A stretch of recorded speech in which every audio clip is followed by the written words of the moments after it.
กลายกลับใจรับแต่เรื่องเคืองคุณเหนื่อยหน่ายเลิกล้างทางบุญชีพบุญแท้แน่มากยิ่งได้บุญมากขอกราบขอธรรมสวัสดีกับบรรดาท่านผู้ฟังแล้วก็ท่านผู้ชมทุกท่านที่กำลังติดตามช่องทำเป็นทีมทีวีออนไลน์กลุ่มพระสงฆ์อุบาสกอุบาสิการ่วมกันเผยแผ่ธรรมะทาง YouTube ทาง Facebook แล้วก็สถานีวิทยุ FM คลื่น 104.50 เมกะเฮิรตซ์วัดฝายหินจังหวัดเชียงใหม่ซึ่งในค่ำคืนวันนี้ก็เป็นคืนวันอาทิตย์ที่18เดือนกันยายนปีพุทธศักราช2565ข่าวกับผมอัตมภาพพระครูโสพลปริยัติก็ได้นำรายการเห็นธรรมเห็นเราเห็นธรรมมาพบกับบรรดาท่านผู้ฟังท่านผู้ชมเป็นประจำทุกคืนวันอาทิตย์เวลาตั้งแต่ 20 นาฬิกาเป็นต้นไปจนถึงเวลาประมาณ 21 นาฬิกานะซึ่งบรรดาท่านผู้ฟังท่านผู้ชมก็สามารถที่จะให้กำลังใจกับคณาจารย์นะช่องทำเป็นทีมโดยการกดติดตามกดไลค์กดแชร์นะเพื่อเป็นธรรมทานยิ่งแชร์มากก็ได้บุญมากแชร์น้อยก็ได้บุญน้อยไม่แชร์ก็ไม่ได้บุญนะแล้วหรือว่าจะร่วมบริจาคเป็นสาธารณกุศล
กิจ8ชื่อบัญชีก็พระไทยธรรมกิจพระมหาชันชัยพรหมไปจัดการเตรียมเข้าทางช่องเป็นที่ร้อยเมื่อกี้ก็เข้ามาแต่ต้องขาดเสียงขาดระบบเสียงนะฉะนั้นก็ตอนนี้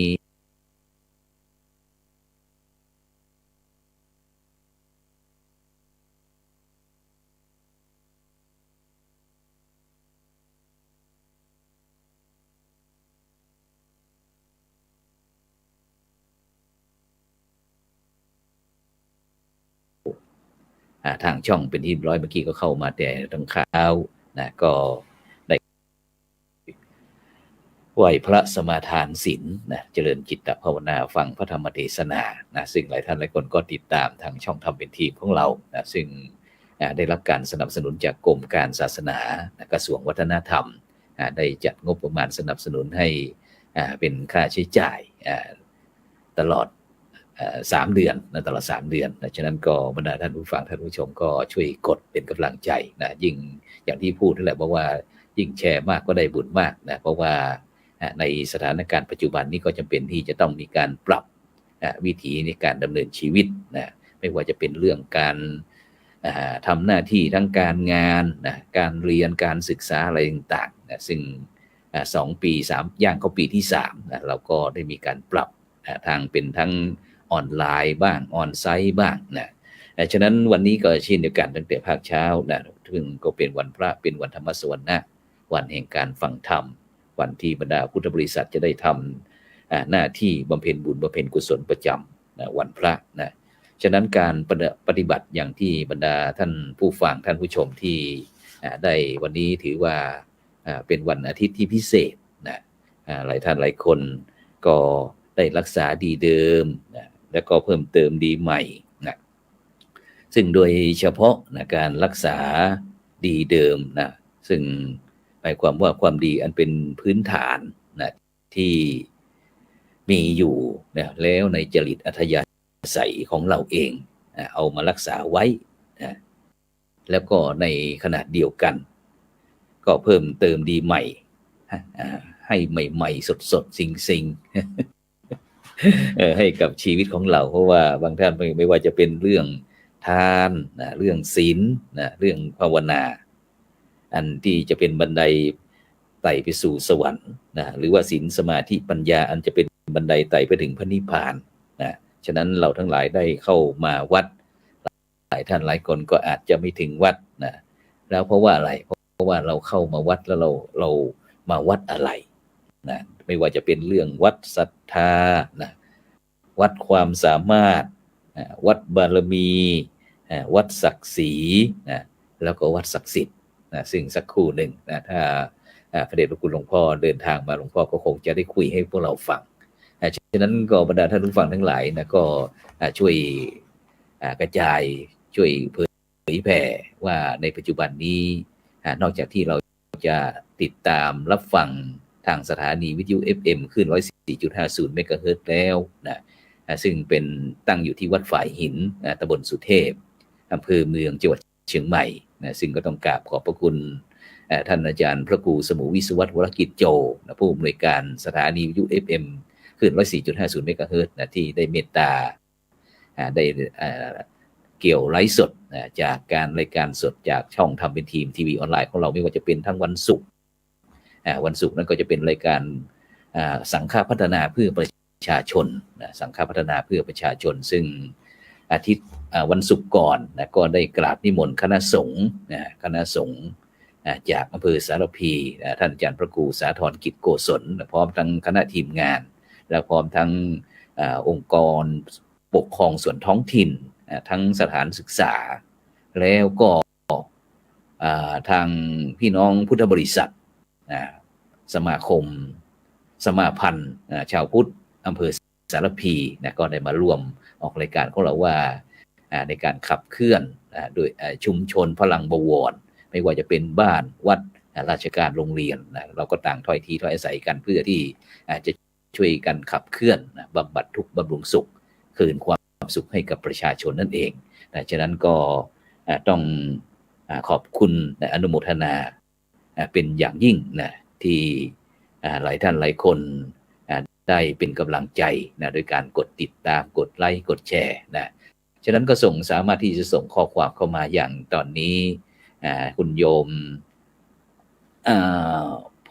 พรศรีคุณโยมพรศรีคุณโยมธัญญาทองอิ่มคุณโยมอนงคุณโยมอนงปวงขันคำคุณโยมแม่แก้วอินสมนี่ก็คุณจารุภาณลำพูนนี่ก็เมื่อเช้าก็ติดตามเข้ามาแล้วก็ยังมีคุณโชติกาพร้อมทั้งงามนิดพรหมวันฉะนั้นก็สามารถที่จะคุยแชททางข้อความมาอยากจะรู้เรื่องอะไรที่จะสอบถามผู้เข้าร่วมรายการของเราก็สามารถที่จะร่วมมีส่วนร่วมได้ซึ่งความจริงเราก็อยากจะให้บรรดาท่านผู้ฟังท่านผู้ชมฉะนั้นก็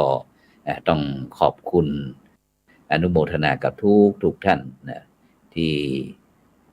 ตอนนี้เป็นยังไงหลวงพ่ออ่านแล้วเดี๋ยวคงจะอีกสักครู่หนึ่งตอนนี้ วันนี้หลวงพ่อก็ตั้งใจว่าอยากจะได้บรรดาท่านผู้ฟังท่านผู้ชมอีกสักครู่หนึ่งก็คงจะเข้ามาตอนนี้ทางเจ้าหน้าที่โอเคไหมลูกผมบอกว่านี่ครับเขาร้องสุดวิธีแล้วครับขอเป็นอาทิตย์หน้าอีกแล้วลองสุดวิธีก็ไม่เป็นไรไม่เป็นไรโอเคผมบอกว่าแต่ ลอดปีตลอดชาติจะเข้าให้ได้อยู่ครับ ฉะนั้นก็อย่างที่คุยบรรดาท่านผู้ฟังทั้งหลายนะฉะนั้นเราก็โดยเฉพาะวันนี้ความจริงหลวงพ่อเจ้าคุณพระราชกิติสุนทรที่ปรึกษาเจ้าคณะภาค7ก็ตั้งใจบอกว่าอยากจะมาเป็นกำลังใจกับบรรดาท่านผู้ฟังท่านผู้ชมนะโดยเฉพาะที่อำเภอฝางนี่อำเภอฝางก็เป็นวัดเจดีย์งามนะซึ่งก็พระเดชพระคุณหลวงพ่อนั้นก็เป็นเจ้าอาวาสอยู่ที่วัดเจดีย์งามตำบลเวียงอำเภอฝางจังหวัดเชียงใหม่ที่วัดพระธาตุเฉลิมพระเกียรตินะเวียงนางคำเอ้ยนะซึ่งตอนนี้ก็กำลังที่จะยกจากวัดล้างให้เป็นวัดที่มีพระภิกษุสามเณรจำวัดนะฉะนั้นก็ขอเป็นกำลังใจ ความจริงก็อยากจะตอนนี้เราก็ชมภาพไปก่อนก็แล้วกันเนี่ยนี่ชมวิวดอยฟ้าห่มปกผ้าห่มปก มีหลายสิ่งหลายอย่างนะที่เราเตรียมจะแม้กระทั่งกาแฟเจ้าคุณนี่เนี่ยบรรยากาศโอ้วันนี้เสียดายนะฉะนั้นก็บรรดาท่านผู้ฟังท่านผู้ชมก็รับฟังติดตามนะเป็นกำลังใจให้กับพระครูโสพลด้วยคืนนี้ก็คงจะเป็นวันมองโชว์ เพราะว่าบอกว่าสุดกำลังนะกาแฟหลัก10เนี่ยวิวหลักล้านนะนี่ก็เป็นวัดพระธาตุเฉลิมพระเกียรตินะเวียงนางคำเอ้ยนะที่ตำบลม่อนปิ่นอำเภอฝางจังหวัดเชียงใหม่นะฉะนั้นก็บรรดาท่านผู้ฟังท่านผู้ชมก็ตอนนี้ก็คงจะได้มีโอกาสไปท่องเที่ยวทัศนศึกษากันฉะนั้นวันนี้เราก็เรียกว่าเป็นน้ำจิ้มก็แล้วกัน ฉะนั้นก็ต้องขอบคุณอนุโมทนานะทุกกำลังใจนะที่เข้ามาเพราะว่าวันนี้นั้นก็เพิ่งเดินทางไปช่วยเป็นกำลังใจให้กับพุทธบริษัทนะโดยเฉพาะมีโยมพ่อโยมป้าโยมพี่โยมน้องอะไรต่างๆนะที่คอยอยู่ที่บ้านนอกอยู่ที่ชนบทนะซึ่งก็หาพระสงฆ์สามเณรจำนวนหายากนะฉะนั้นก็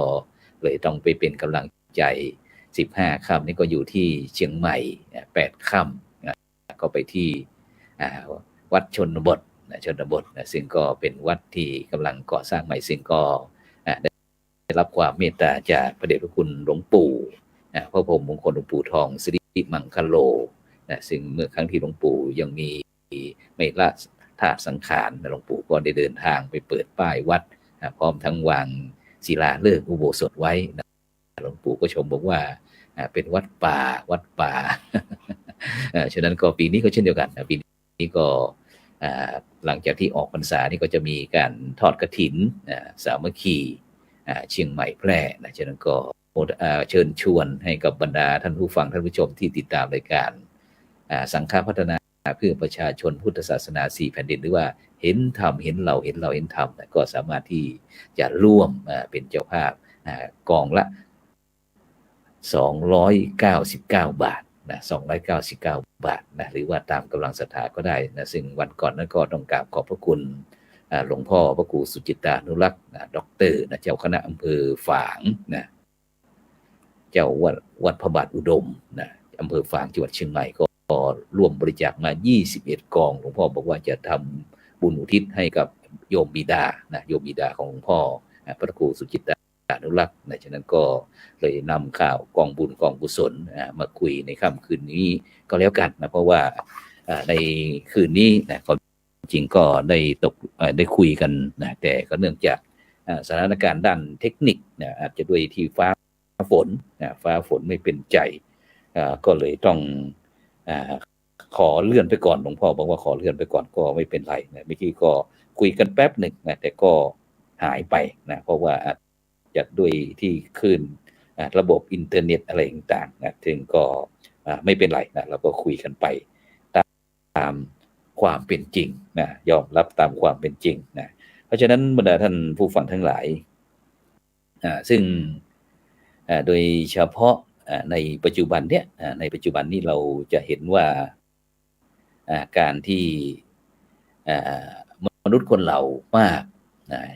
เท่าไหร่ปัญหาก็ยิ่งมากเท่านั้นนะโดยเฉพาะไม่ว่าจะเป็นเรื่องการที่จะแย่งผลประโยชน์กันโดยเฉพาะไม่ว่าจะเป็นทรัพยากรธรรมชาติทรัพยากรด้านปัญญาอะไรต่างๆแล้วเนี่ยซึ่งก็ทำให้ทุกคนต่างก็พยายามที่จะหาโอกาสที่จะเอาสิ่งเหล่านั้นมาเป็นของตนเองฉะนั้นก็เลยต้องมีการแต่ไม่มีใครแย่งคนไทยของเรา เพราะอะไรเพราะว่าพวกเรานี่ประเทศเรานี่เป็นประเทศที่นับถือพระพุทธศาสนาก็เลยไม่มีคนแย่งแต่แถวปัจจุบันนี้อย่าลืมบรรดาท่านผู้ฟังทั้งหลายแถวยุโรปนี่ก็โดยเฉพาะเมื่อเกือบ10 ปีก่อนได้มีโอกาสเดินทางจากประเทศไทยสู่ประเทศอังกฤษไปที่เมืองเมนเซสเตอร์กับท่านอาจารย์พระครูศรีสิงหกิจวิเทศกันพระครูศรีสิงหกิจวิเทศซึ่งก็ปัจจุบันนี้ก็จำวัดจำพรรษาอยู่ที่ประเทศอังกฤษวัดพระสิงห์ UK เช่นเดียวกันซึ่งก็เป็นวัดสาขาของวัดพระสิงห์ต่างประเทศวัดแรกไม่ได้ไปเพราะว่าอะไรเพราะว่าติดกิจเมื่อก่อนนั้นก็อุตส่าห์ที่ลาออกจากมหาวิทยาลัยเพื่อที่จะไปช่วย เผยแผ่พุทธศาสนาที่ประเทศอังกฤษแต่ก็ยังไม่ได้ไปจะด้วยเหตุผลกลใดหรือว่าเรามีบุญน้อย บุญน้อยก็เลยไม่ได้ไปอย่างที่ใจหวังดังที่คิดฉะนั้นก็จำเป็นที่เราจะต้องกลับมาบำเพ็ญบุญบำเพ็ญกุศลต่อไปเพราะว่าโดยเฉพาะในเหตุการณ์บ้านเมืองหรือว่าในโลกในปัจจุบันเนี่ยบรรดาท่านผู้ฟังทั้งหลายก็บางครั้งก็เกิดภาวะวิกฤตเพราะเหตุปัจจัยหลายสิ่งหลายอย่างไม่ว่าบางท่านบางคนก็ปรารถนาอะไรก็มุ่งที่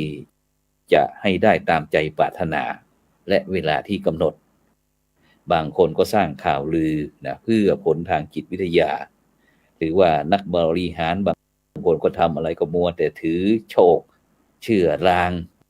บางท่านก็เดินทางผิดบางแห่งก็ตัดสิทธิ์คนดีเมื่อเป็นเช่นนี้ก็มีปรากฏความสับสนในโลกในปัจจุบันเพราะฉะนั้นเนี่ยบรรดาท่านผู้ฟังทั้งหลายสิ่งเหล่านี้มันเกิดขึ้นเป็นสิ่งที่พวกเราจะต้องในฐานะมีการสั่งที่สมเด็จพระสัมมาสัมพุทธเจ้าพระองค์ท่านก็ทรงแสดงธรรม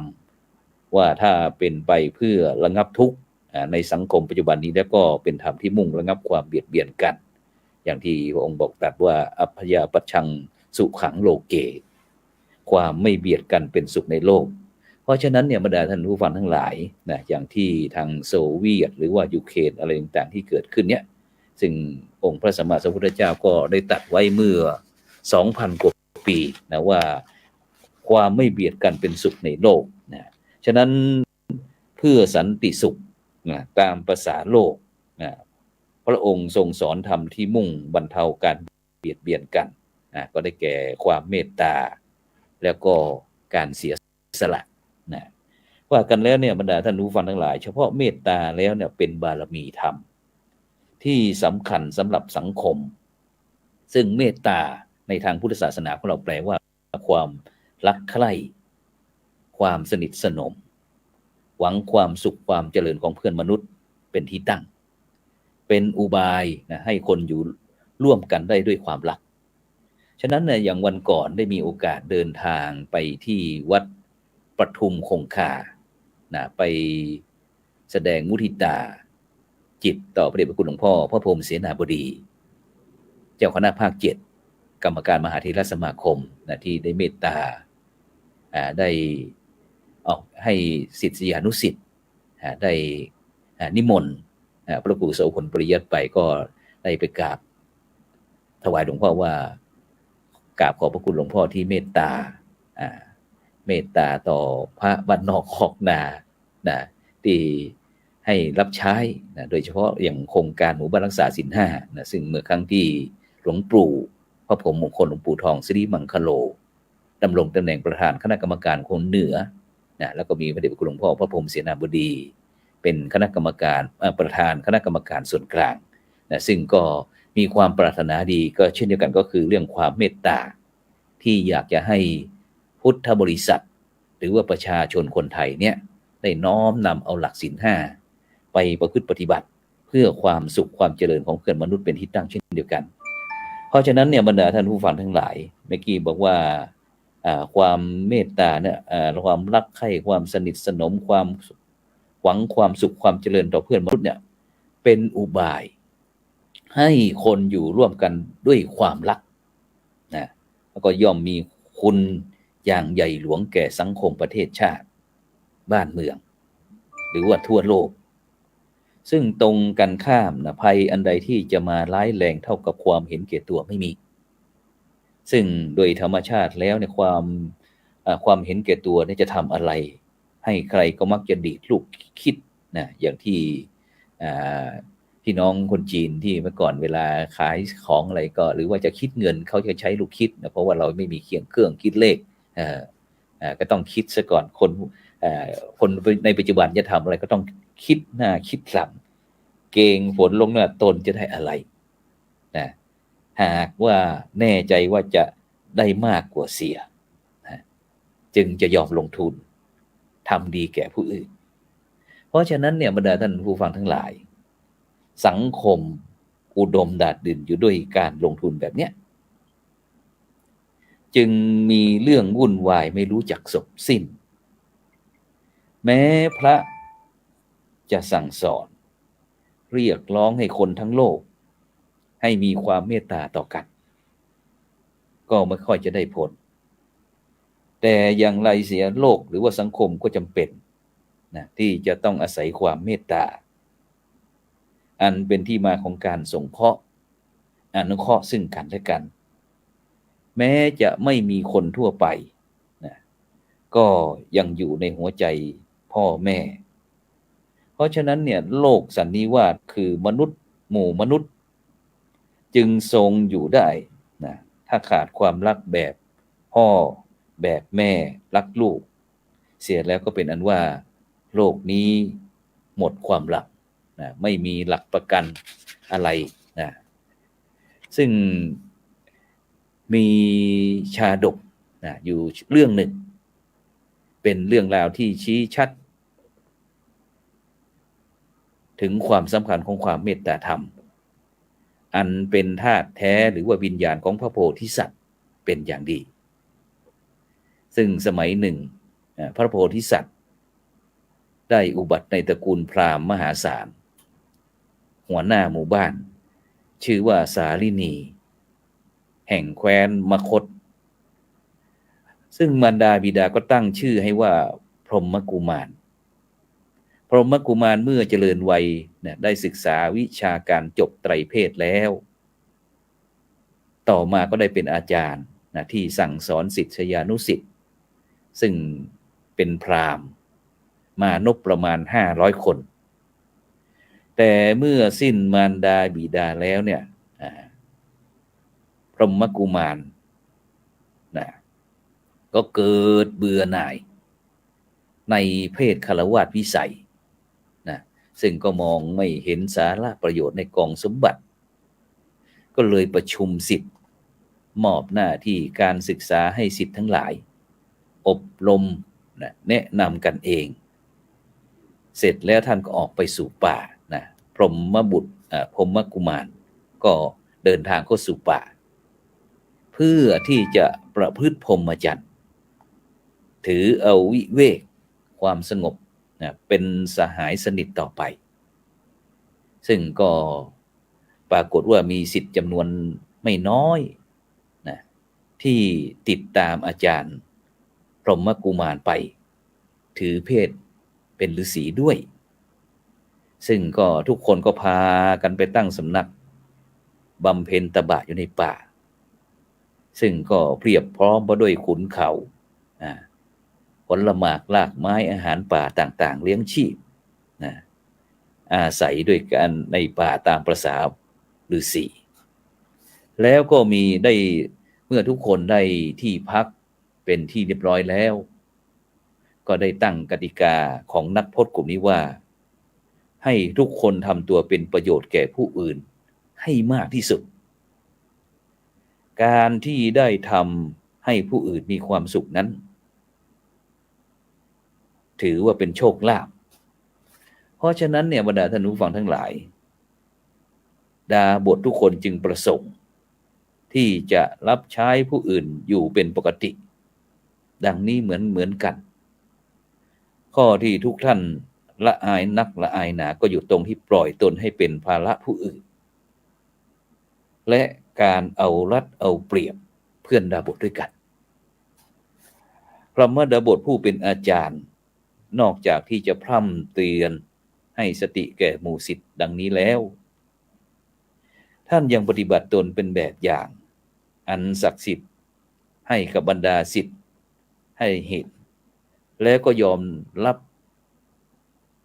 ปฏิปทาของท่านมาเป็นดุจลมหายใจส่วนตัวของท่านเองก็กลับไม่ยอมรับการอุปถากจากศิษย์ผู้ใดถ้าเห็นว่ายังไม่จำเป็นแม้จะรู้ว่าศิษย์ผู้นั้นกระทำด้วยความสำนึกกตัญญูก็ตามกลับแนะนำให้เขาไปสอดส่องดูแลเพื่อนดาบทด้วยกันเป็นต้นไม่ว่าจะเป็นผู้ป่วยไข้หรือว่าชราภาพซึ่งไม่สามารถที่จะช่วยตัวเองได้นะปรากฏว่ามีอยู่ในคณะของตนเสมอแล้วก็ขอให้ผู้ตั้งใจบำรุงท่านนั้นเป็นกระแสเมตตานะหรือพลังแห่งการสงเคราะห์ไปสู่บุคคลที่อยู่ในสภาพเวทนาดังกล่าวเพราะฉะนั้นเนี่ยบรรดาท่านผู้ฟังทั้งหลายอย่างที่ได้พูดให้ฟังว่าพรหมกุมารดาบทซึ่งเป็นอาจารย์นั่นแหละพยายามที่จะไม่ให้บุคคลใดนะเข้ามาประทับประถากตนเองเพราะว่าท่านมองว่าท่านยังแข็งแรงนะแล้วก็ท่านละอายหากจะยอมปล่อยตนให้เป็นภาระของคนอื่นฉะนั้นเนี่ยไม่ว่าจะเป็นเรื่องการหาของขบฉันนะหรือว่าบริหารชีวิตส่วนตัวท่านจึงทำของท่านเองตลอดมาพร้อมกับกระตุ้นเตือนให้ลูกศิษย์เป็นนักเสียสละจึงไม่แปลกอะไรที่บรรดาศิษย์พากันเทิดทูนอาจารย์นักอาจารย์หนาการอยู่ร่วมกันโดยปฏิปทาแบบเนี้ย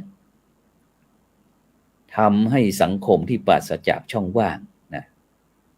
เพราะไม่มีคนเห็นแก่ตัวนั่นเอง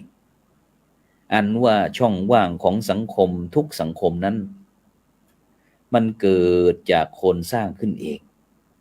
ด้วยอำนาจลุ่มหลงเห็นแก่ตัวหากทุกคนมาเปลี่ยนความเห็นเสียใหม่เป็นกระแสความเห็นแก่ตัว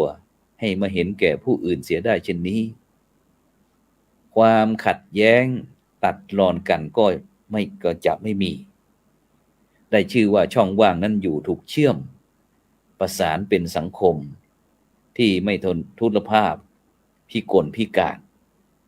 เพราะฉะนั้นเนี่ยบรรดาท่านผู้ฟังทั้งหลายเคล็ดลับที่สำคัญเป็นปัจจัยให้ได้ให้มีสังคมที่สมบูรณ์ก็คือแต่ละคนในสังคมเนี่ยมุ่งแต่จะเป็นฝ่ายยื่นให้แล้วก็ละอายที่จะเป็นผู้เอาหรือว่าผู้รับรุ่งเช้าทุกวัน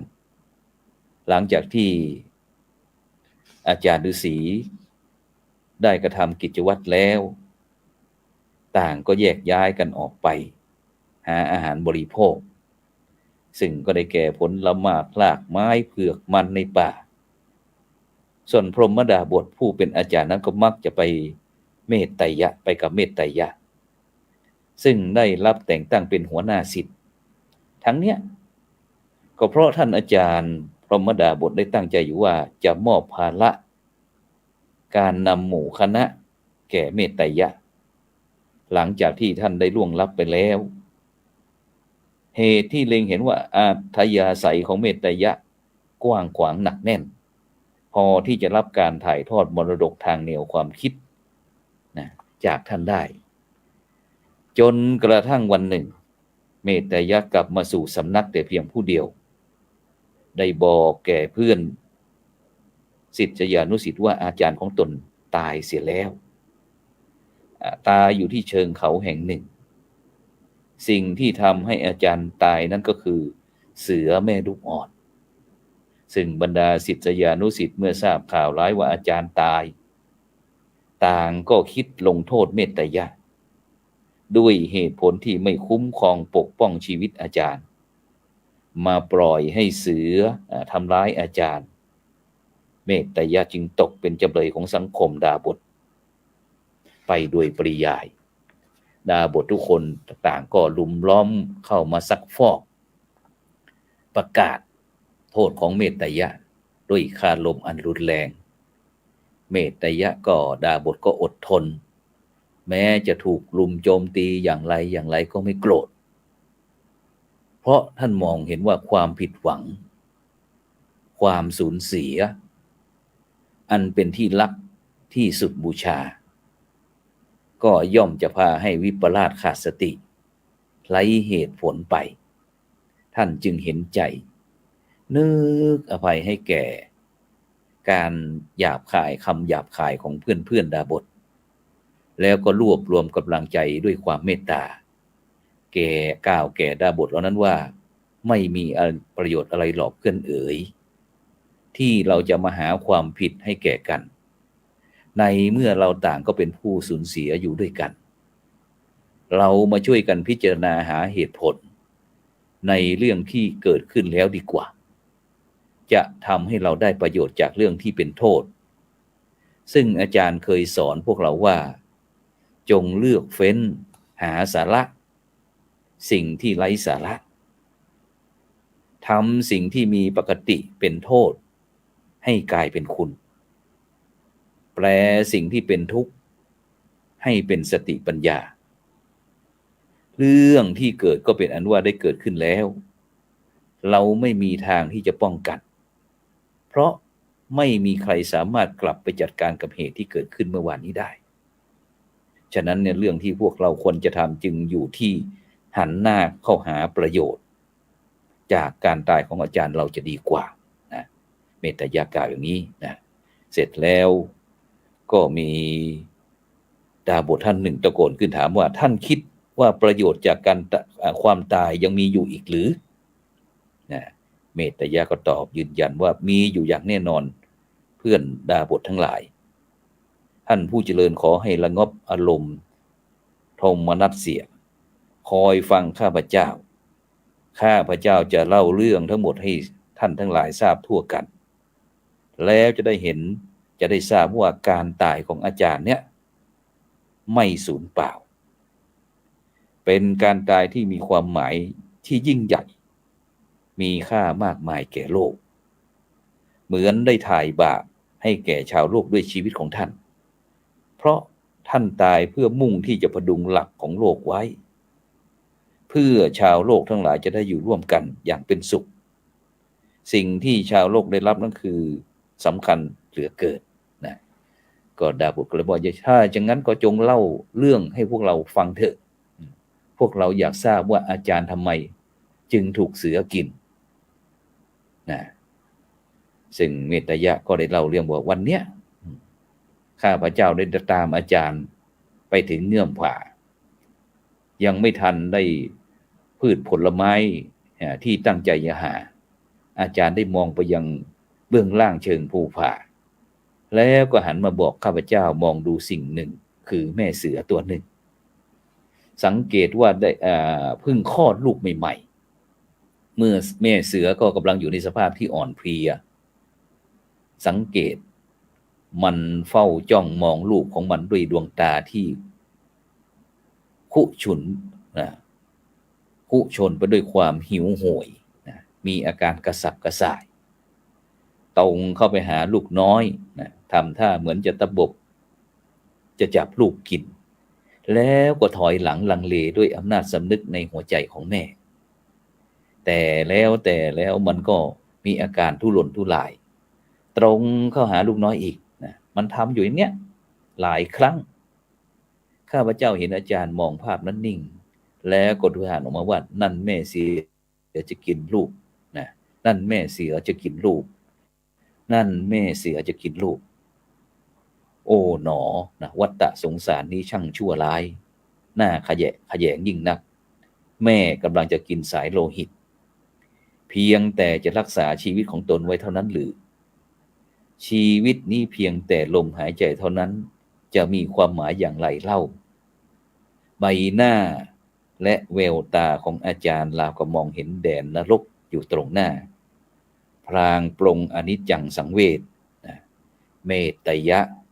เธอจงช่วยโลกไว้สักครั้งเถิดท่านหันมาบอกกับเมตยะจงรีบไปหาเศษเนื้อเดินเสือตามข้างภูเขาเนี่ยแล้วรีบกลับมาเพื่อจะได้ระงับความหิวอันชั่วร้ายในหัวใจแม่อย่าให้แม่เสือต้องกินลูกของมันเองเลยนะหลังจากนั้นเมตยะก็บอกว่าข้าพเจ้าก็รีบทำตามคำเตือนของอาจารย์เที่ยวไปหาเศษเนื้อตามที่ว่าแต่พอกลับมาอาจารย์ก็ไม่เห็นเสียแล้วเหลียวไปรอบก็ไม่พบชะโงกลงที่ผาเท่านั้นเห็นแม่เสือตัวนั้นกำลังฉีกร่างอาจารย์อยู่อย่างไม่ยอมสนใจกับลูกน้อยของมันแต่น้อยเรื่องก็มีอยู่เท่านี้ฉะนั้นบรรดาท่านทั้งหลายท่านพอจะนึกเดาเหตุได้ไหมว่าเสือมันมาจับอาจารย์หรือว่าอาจารย์ของเราหลบไปให้เสือกินข้างล่างนะเมตยะกล่าวอาจารย์ของเราต้องกระโจนลงให้เสือกินแน่นะมีดาบทท่านหนึ่งออกความเห็นว่าอะไรเล่าที่เป็นเหตุจูงใจอาจารย์ของเราให้ถึงกับอุทิศร่างกายเป็นอาหารเสือนะเมตยะก็ว่าก็คงเป็นเพราะสงสารลูกเสือป้องกันไม่ให้ลูกเสือถูกแม่ของแม่เสือกินนะซึ่งถ้าหากผู้ที่จะกินลูกเสือเล็กๆนั้นไม่ใช่แม่เสือล่ะท่านคิดว่าอาจารย์ของเราจะกระโจนลงไปให้มันกินไหมนะตอนนี้ไม่มีคำตอบนะแต่ก็พอสรุปความมุ่งหมายของเรื่องนี้ได้ว่าการที่พระโพธิสัตว์พรหมดาบสสละชีวิตก็เพื่อป้องกันมิให้แม่กินลูกถ้าเป็นผู้อื่นไม่ใช่แม่นะพระโพธิสัตว์ก็คงไม่ยอมสละชีวิตแน่เพราะฉะนั้นผู้อื่นทำลายกันประหัตประหารกันมันเป็นเรื่องธรรมดาของโลกสันนิวาสแต่ถ้าทำลายลูกฆ่าลูกกินลูกเสียเองก็แสดงว่าโลกนี้จะไม่เหลือความหวังดีต่อกันอยู่อีกต่อไปลงแม่ไม่รักลูกไม่เสียสละเพื่อลูกเสียแล้วจะยังหวังได้ใครสละเพื่อใครอีกต่อไปเลยนะซึ่งตามธรรมชาติใจแม่เป็นใจที่เมตตามีความรักที่บริสุทธิ์ในโลกนี้นะหาความรักที่เป็นไปเพื่อเสียสละไม่ค่อยได้เหลือไว้ให้หาเป็นแหล่งสุดท้ายก็แต่ใจแม่เท่านั้นนะฉะนั้นขึ้นชื่อว่าแม่แล้วนะมีหัวใจบริสุทธิ์สำหรับลูกพร้อมเสียสละเพื่อลูกไม่ว่าแม่คนหรือว่าแม่เสือย่อมมีธรรมชาติเช่นนี้นะเพราะฉะนั้นเนี่ยบรรดาท่านสาธุชนนะก็ท่านผู้ฟังทั้งหลายก็คงจะพอเมื่อได้ยินได้คุยให้ฟังนะได้เล่าให้ฟังก็พอจะมองเห็นเจตนาของพระโพธิสัตว์ชัดขึ้นหรืออย่างว่าท่านเสียสละของท่านเพื่อให้เราอยู่ร่วมกันอย่างรักใคร่สนิทสนมไม่มุ่งหน้าเบียดเบียนกันท่านลงทุนไว้โดยหวังผลมิใช่เพื่อตัวท่านเองแต่เพื่อความสงบร่มเย็นของ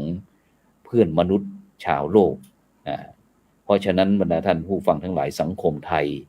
ประเทศชาติบ้านเมืองของเราก็กำลังตกอยู่ในสภาพที่รอคอยความรัก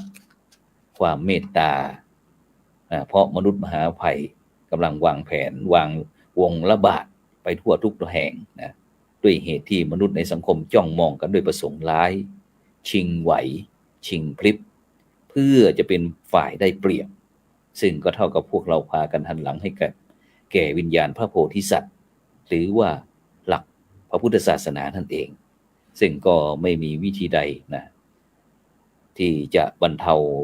มนุษย์มหาภัยหรือภัยจากมนุษย์ผู้เห็นแก่ตัวลงได้ นอกจากแต่ละคนจะหันเข้ามาหากำจัดกิเลสของตัวเอง แล้วก็เลิกเพ่งร้ายคนอื่นฉันนั้นเพราะฉะนั้นบรรดาท่านผู้ฟังทั้งหลายนะซึ่งในขณะนี้บรรดาท่านผู้ฟังก็กำลังติดตามรายการเห็นธรรมเห็นเราเห็นเราเห็นธรรมซึ่งดำเนินรายการโดยอาตมาภาพพระครูโสพลปริยัติซึ่งวันนี้นั้นก็เล็กๆก็ได้คุยกับพระเดชพระคุณหลวงพ่อพระราชกิติสุนทรที่ปรึกษาเจ้าคณะภาค7นะวัดพระธาตุเฉลิมพระเกียรติตำบลม่อนปิ่นอำเภอฝางนะจังหวัดเชียงใหม่นะว่าซึ่งหลวงพ่อก็เข้ามาคุยแป๊บหนึ่งเมื่อกี้นะแต่เนื่องจากระบบติดขัดก็เลยทำให้บรรดาท่านผู้ฟังท่านผู้ชมที่รอคอยนะอยากจะได้ยินหลักธรรมคำสอนของพระมหาเถระก็เลยต้องฟังผู้ดำเนินรายการไปนะฉะนั้นก็ไม่เป็นไรนะซึ่งพวกเราก็จะมีทุก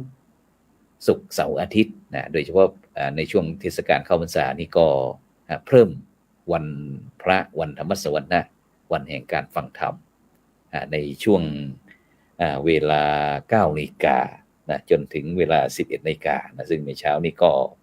เป็นการแสดงพระธรรมเทศนาโดยท่านพระครูปริยัติกิจจาภิวัตรนะผู้ช่วยเจ้าอาวาสวัดประสิงห์วรมหาวิหารซึ่งก็เป็นองค์แสดงพระธรรมเทศนานะฉะนั้นก็บรรดาท่านผู้ฟังท่านผู้ชมก็อย่าลืมนะกดติดตามกดไลค์นะกดแชร์เพื่อเป็นธรรมทานนะยิ่งแชร์มากก็ได้บุญมากแชร์น้อยก็ได้บุญน้อยไม่แชร์ก็ไม่ได้บุญนะตามสโลแกนของพระครูโสพลนะที่ได้พูดนะซึ่งคณะครูบาอาจารย์ก็บอกว่าชอบเสียเหลือเกินเพราะว่ามีอัตลักษณ์นะเป็นของตัวเองนะเพราะฉะนั้นบรรดาท่านผู้ฟังทั้งหลายนะการมีธรรมนะหรือว่าการที่พวกเราทำดีเนี่ยนะด้วยเหตุผลทั่วๆไปคนเกียจคร้านก็มักจะไม่ชอบเรียนหนังสือนะคนเกเรนะคนอันธพาลนะก็ไม่ตั้งใจที่จะทำงานไม่สนใจนะที่จะใฝ่รู้หลักธรรมใดๆไม่สนใจเรื่องบุญเรื่องกุศลนะไม่ชอบทำบุญนะแล้วก็คนเย่อหยิ่งก็มักที่จะโอ้อวดชอบดูถูกคนอื่นไม่ยอมรับฟังความคิดเห็นของใครๆทั้งสิ้นนะซึ่งก็มีกิเลสตัวเนี้ยมักมีกิเลสตัวอื่นอยู่ด้วยเช่นคนมีความโลภนะก็มักมีโทสะโกรธโมโหง่ายนะแล้วก็โมหะก็คือหลงตัวเองด้วยหรือว่าคนมีโทสะโกรธก็ง่ายมักมีโมหะหลงติดเหล้าติดยาสิ่งอบายมุขต่างๆซึ่งพอมีโครงการคล้ายกับทางวัดอาจจะมีการเชิญชวนบอกว่างดเหล้าเข้าพรรษาเพราะว่าระยะ3 เดือนซึ่งก็ต้องขอบคุณอนุโมทนาหลายท่านนะที่สามารถที่เข้าร่วมโครงการงดเหล้าเข้าพรรษานะกับซึ่งถือว่าเป็นผู้ที่สมควรแก่การยกย่องนะโดยเฉพาะกว่าที่จะผ่านจุดนี้ได้นั่นก็ไม่ธรรมดานะไม่ธรรมดานะฉะนั้นเหลือเวลาที่จะเทศกาลเข้าพรรษาก็ประมาณสักอีก20 กว่าวันนะ21 วันนะก็จะออกพรรษานะฉะนั้นก็หลังจากนั้นก็คงจะเป็นในช่วงนี้หลังจากที่12 เพ็งนะ12 เพ็งนะซึ่งก็เป็นประเพณีที่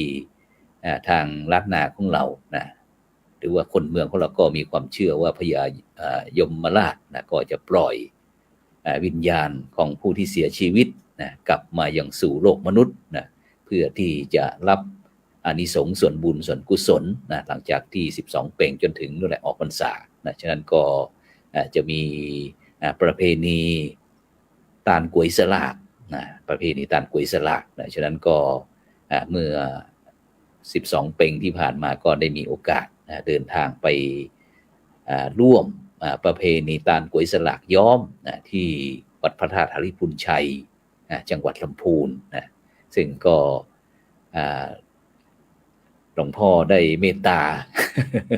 ถวายกันใหญ่1 กันนะ ปัจจุบันนี้ก็ได้นำสิ่งเหล่านั้นไปพัฒนาไปพัฒนาวัดที่ชนบทได้ทำรั้วทำอะไรต่างๆฉะนั้นก็นับว่าเป็นอานิสงส์อีกเรื่องหนึ่งที่ได้รับความเมตตาจากพระมหาเถระต่างๆฉะนั้นในขณะนี้บรรดาท่านผู้ฟังท่านผู้ชมก็กำลังติดตามรายการเห็นธรรมเห็นเราเห็นเราเห็นธรรมวันนี้ขัดข้องทางเทคนิคนิดหน่อยแต่ก็ไม่เป็นไรเราของเราก็ถือว่าเป็นโอกาสที่ได้มาพบกับผู้ดำเนินรายการเพราะว่าทุกครั้งนั้นเราก็จะส่วนมากก็จะเป็นผู้ดำเนินรายการก็ส่วนมากก็จะถวายให้เวลาให้กับผู้ร่วมรายการของเราเพราะว่าอยากจะให้บรรดาท่านผู้ฟังท่านผู้ชมเนี่ยได้มีโอกาสรับฟังความคิดเห็นอะไรต่างๆเยอะๆเพราะว่าอย่างที่องค์พระสัมมาสัมพุทธเจ้ามีพระภิกษุรูปหนึ่งบอกว่าธรรมะของพระองค์เนี่ยมีเท่าไหร่พุทธองค์ก็ได้หยิบใบไม้เอากำใบไม้มากำมือหนึ่งบอกว่าหลักธรรมของเรามีแค่นี้แต่ใบไม้มีทั้งทั่วโลกทั่วแผ่นดินยังมีอีกมากมายฉะนั้นก็จะต้องศึกษาเรียนรู้โดยไม่รู้จักจบเพราะฉะนั้นก็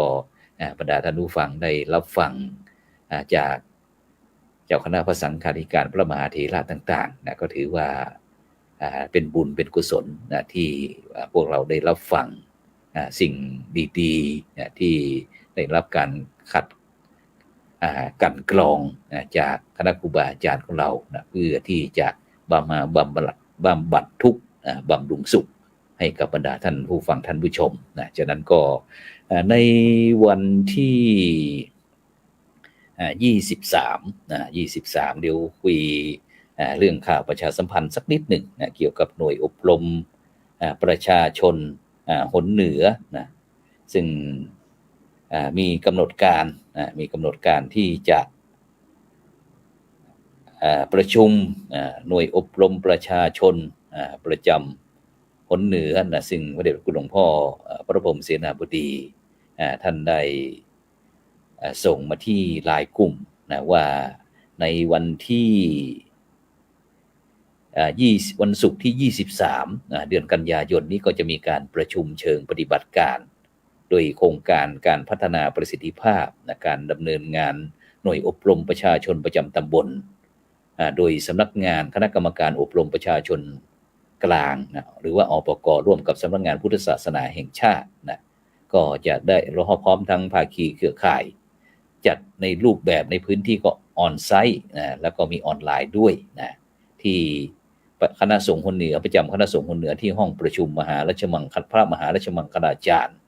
วิทยาลัยสงฆ์ลำพูนอำเภอเมืองลำพูนจังหวัดลำพูนในวันศุกร์ที่23ซึ่งก็จะเริ่มเวลาตั้งแต่ 9:00 นเป็นต้นไปซึ่งแล้วก็เวลา 10:00 นพระเดชพระคุณเจ้าพระคุณสมเด็จพระมหาธีราจารย์กรรมการมหาเถรสมาคมประธานการอบรมประชาชนกลางได้จุดธูปเทียนบูชาพระรัตนตรัยหลังจากนั้นนายสิบบวรแก้วงามผู้อำนวยการสำนักงานพุทธศาสนาแห่งชาติก็จะเปิดโกรยกระทงดอกไม้ถวายสักการะหน้าพระบรมฉายาลักษณ์หลังจากนั้นเจ้าพระคุณสมเด็จก็จะได้นำเจริญพระพุทธมนต์ถวายพระพรชัยมงคลแด่พระบาทสมเด็จพระเจ้าอยู่หัวแด่สมเด็จพระนางเจ้าแล้วก็พระบรมราชชนนีพันปีหลวงหลังจากนั้นก็จะมีการบรรยายเกี่ยวกับเรื่องหน่วยอบรมประชาชนประจำตำบลฉะนั้นก็ได้นำข่าวเกี่ยวกับสิ่งอันพันน้อยมาให้บรรดาท่านผู้ฟังทั้งหลายได้ร่วมอนุโมทนาฉะนั้นก็ในค่ำคืนวันนี้ก็เวลาหมดเวลาจำเป็นที่จะต้องนำรายการจากบรรดาท่านผู้ฟังไปก่อนเดี๋ยววันศุกร์วันเสาร์วันอาทิตย์เราก็กลับมาพบกันใหม่เราพบจากกันเพื่อพบกันเราพบกันเพื่อจากกันก็หมุนเวียนเปลี่ยนไปอย่างนี้ฉะนั้นก็ต้องขอบคุณอนุโมทนากับทุกท่านที่เป็นกำลังใจกันด้วยดีตลอดมาฉะนั้นก็ในค่ำคืนนี้ก็ขอให้ทุกท่านหลับฝันดีมีเงินใช้ไร้โลคาพยาธิไม่เจ็บไม่จนร่ำรวยทุกคนสำหรับในค่ำคืนนี้ขอกล่าวคำว่าสาธุ